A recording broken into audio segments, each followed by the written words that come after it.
Ekipica, htjeli smo samo reći svim ljudima koji nas prate i koji su se uključili na live i koji su čekali pjesmu, htjeli smo vidjeti iskreno. Daj pogledaj svoje fanove u oči kad pričaš s njima, čuješ?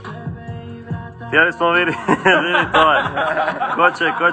ko će sve ostati, ko je sa nama, ko nije, zajebavam se.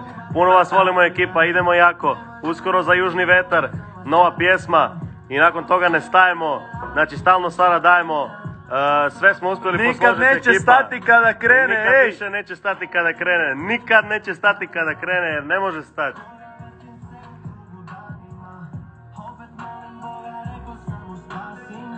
Nadamo se da vam se sviđa pjesma, puno smo truda uložili u nju i mnogo je ljudi radilo na tome.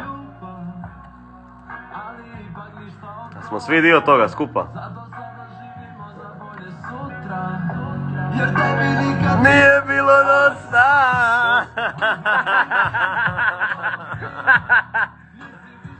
Gotovo je. Gotovo je.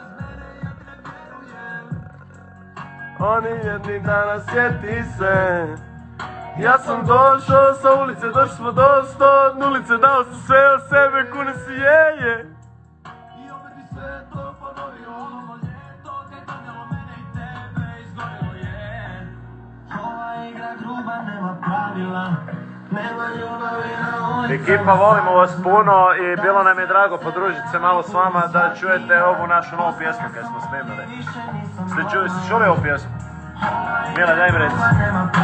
Ekipa, zapamtite jednu stvar, nikad niko neće biti jači od kukusa, kuš, jer kad nas krene buraz, nikad neće stati buraz, kuš, jer to je samo kuku!